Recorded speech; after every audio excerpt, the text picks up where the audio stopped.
A little reading update because I read quite a few books. I'm gonna cook myself a big hearty soup. Little rats so cute and grey, please clean the kitchen and make my day.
Baby. 5 minutes. Bread.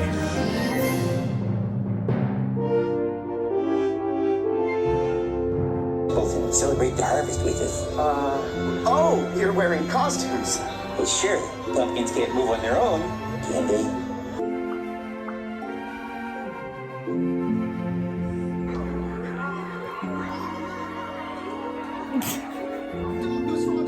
Single soul sets his voice singing, content to be slightly forlorn. A song rises over the lilies, sweeps high to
Hello friends, I hope you're all doing really well. Welcome back to another October Diaries video. What you've just watched happened just a few days ago. Myself and my friend Lucie had our annual rewatch of one of our all-time favourite series, which is Over the Garden Wall, which is just the most wholesome, whimsical, gorgeous animation. It's incredibly autumnal, and I would highly recommend it if you haven't watched it already to go and give it a watch. So we watched it, we did lots of crafting, we had some frolicking in nature, and it was just overall a really, really lovely, cozy day. As I said, it's a few days later now. I've just been doing my day job, etc. But I thought I would check in with you this morning to do a little reading update because I've read quite a few books since the last time we spoke. So if I recall correctly, the last book that I had begun when we were last speaking about books was Poor Things by Alistair Gray. And I think at the time I said that I was a little bit nervous about reading it, not because of the content, but just because it's not necessarily the type of book that I would ordinarily pick up. And this was picked up for my in real life book club, and so I was determined to give it a go. And this is basically a reimagining of Frankenstein. It's a very kind of slightly weird gothic, quite witty at times book, definitely in the kind of like literary fiction category. It is set in Victorian Glasgow, so it's got a really interesting background. We follow two medical students and their kind of introduction to Bella Baxter, who is the protagonist of this book, I would say, overall. And yeah, if you've watched the film Poor Things, I would say you can definitely see how the film has taken inspiration from the book, but it is at heart quite a different story, I think, and I very much prefer the book. So if you're on the fence about reading it, give it a go. It's definitely not like a cozy fantasy kind of read, which I know is what I tend to veer towards on this channel, but I think it was a good read nonetheless. Definitely not a favourite, but one that I'm glad that I read. So very weird but kind of endearing gothic fiction. Then I read A Witch's Guide to Magical Innkeeping by Sangi Mandana, which was just perfect. Just the absolute kind of heartfelt, cozy, romantic fantasy book that I wanted to read. I don't think I enjoyed it quite as much as her first book, The Very Secret Society of Irregular Witches, but it definitely had a very similar kind of vibe to it. I still think I prefer her first book, but I absolutely loved A Witch's Guide to Magical Innkeeping, and I would definitely recommend it if you're on the hunt for a cozy little fantasy read this autumn season. It would also be really lovely to read in the run-up to Christmas. It's just got that lovely found family romance, heartfelt, comforting warmth to it. So anytime you want a very cozy read, I think Sangi Mandana is a go-to. And I think I gave hers 4.5 stars. Then I read A Court of Frost and Starlight by Sarah J. Maas, which is the fourth book in the ACOTAR series. Not my favourite. For a book this short, it felt so much longer. There just wasn't a lot of plot, and the character development wasn't really there. There was some very oddly paced sections of the book, and just, yeah, not my favourite, but I will say that the descriptions of the town Valaris and the kind of wintry scenes were really lovely. So perhaps if you do want to read this, I would recommend reading it more towards like Christmas or Yule time, because it just has that like a wintry solstice kind of vibe to it. So I think I possibly read this a little bit too early, but yeah, the plot was not plotting for me with this one, unfortunately. And then the next book I read was The Pumpkin Spice Cafe by Laurie Gilmore, which unfortunately also the plot was not particularly plotting for me on this one. I know this is a very, very popular book, and I can see why in parts. There are some really fun descriptions of the town, but there were some, again, very odd choices in terms of the pacing. But anyway, I know this is a popular book, so I'm going to start with some positives. I really like the main character, Jeannie. I think she's incredibly endearing, and I think her characterization was pretty good. I really enjoyed how quickly this book read. I read a large chunk of it very, very quickly. I think part of it is the way it's spaced, maybe, and the way it's presented by the publisher. very quick and easy to read, which is always nice to have a bit of a palate cleanser between books. But unfortunately, first and foremost, it has one of my most disliked tropes in romance, which is kind of an immediate sense of them falling in love. I really don't like the love at first sight trope unless it's done incredibly well, and in my opinion this one was not really done incredibly well. The writing at times was very repetitive. Perhaps I was feeling it more because I did read it so quickly that I was continuously seeing the same sentences over and over again. There were also some like weird choices in terms of talking about the cafe, and I feel like if you've worked in a cafe, they're just glaringly obvious. They're just not correct. Like there's no difference between a cappuccino machine and a latte machine. Like it's a coffee machine and you just make the milk differently. But anyway, I just felt like there were parts of this which just weren't really thought through or like well researched. And also so many of the plot points just seemed to be like cut and paste from Gilmore Girls episodes. Like I could see in my head exactly which episode it was from, so that was slightly disappointing.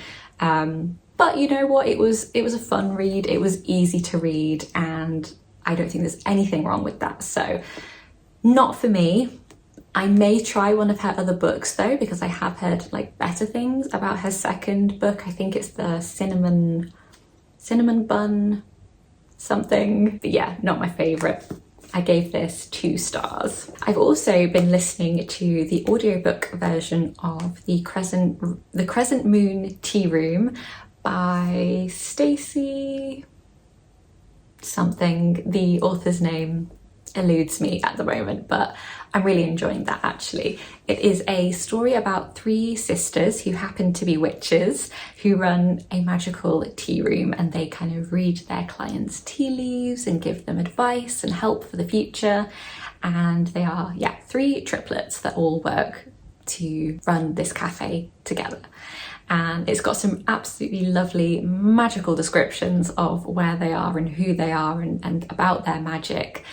But they are given the task by their coven, I believe, to uncover 3 other witches' kind of lifelong tasks, which you have to do as a witch in order to get to the other side, like to pass through peacefully. And so it's their job to help these 3 witches find what they need to do within their lifetime to be able to find peace in the afterlife, essentially.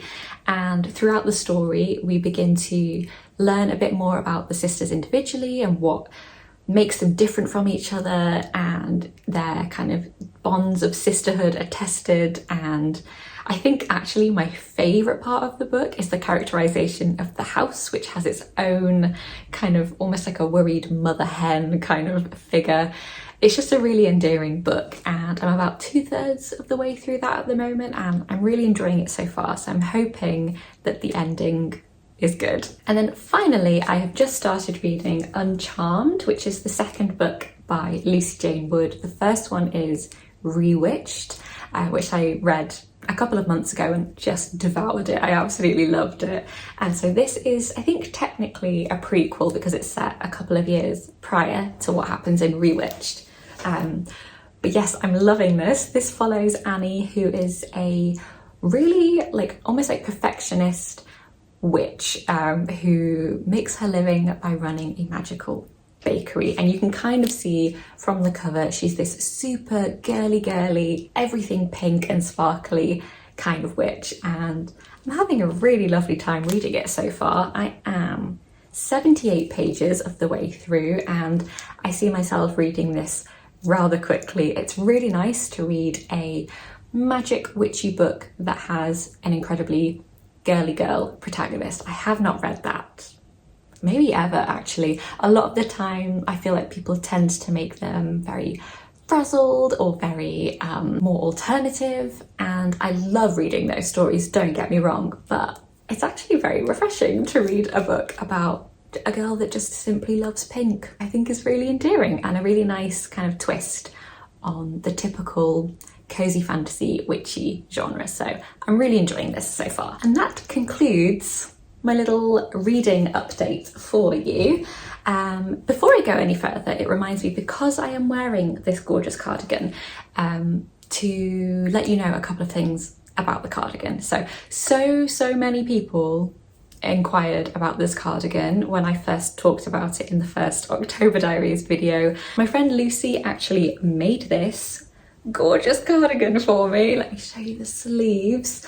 It comes up, it's like a little kind of cropped number, and I've been wearing it non-stop, and so many of you have inquired about the pattern.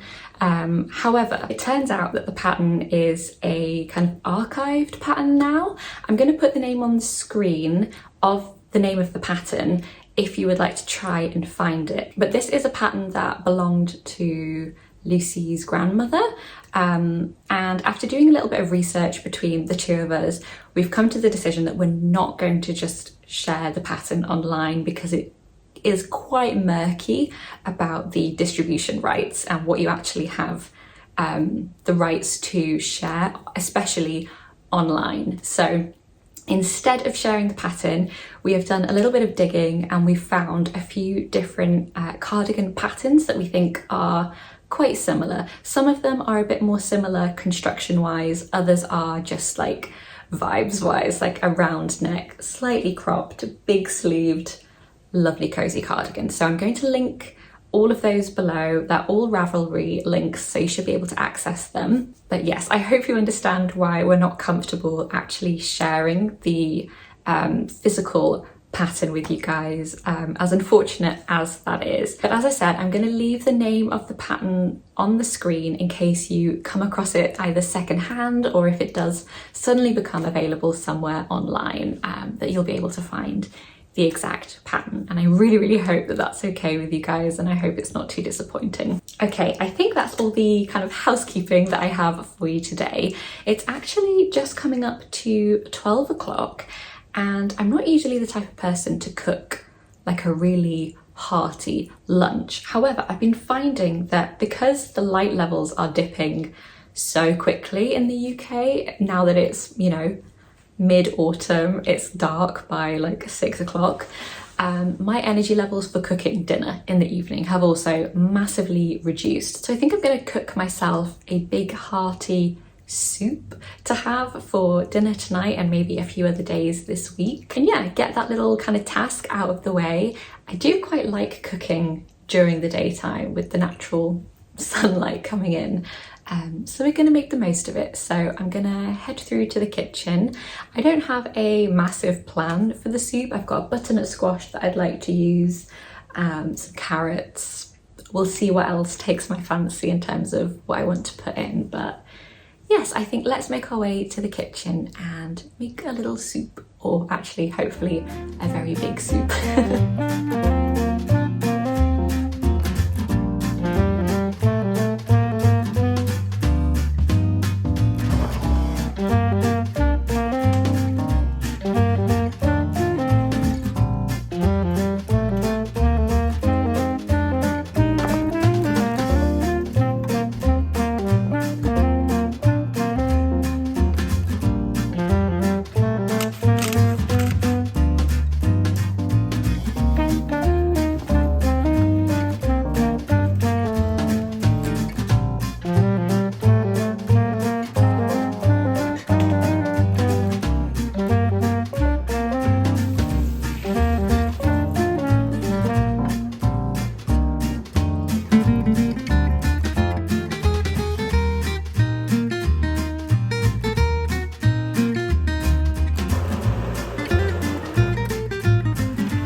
Has begun raining again. It's feeling very cozy in the flat right now, especially with the smell of that freshly prepared soup. I've just made myself a little cup of tea, and I'm just going to take a little break before I start cleaning and read a bit more of my book. There isn't that much to clean up really, but it's just feeling like something that I don't really want to do right now. It's a shame you guys can't help, I guess, but let me try something. Knitting needle should do the trick. Little rats so cute and grey, please clean the kitchen and make my day.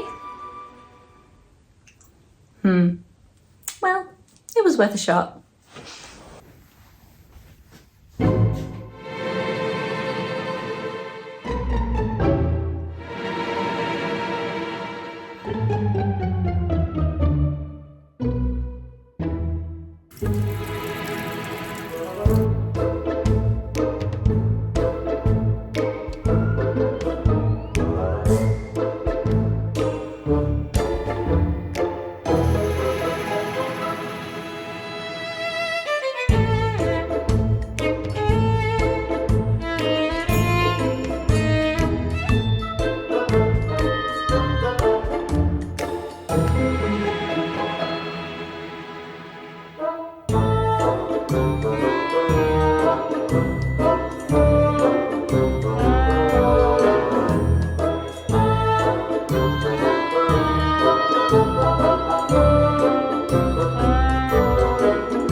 Well, I suppose I should start cleaning up.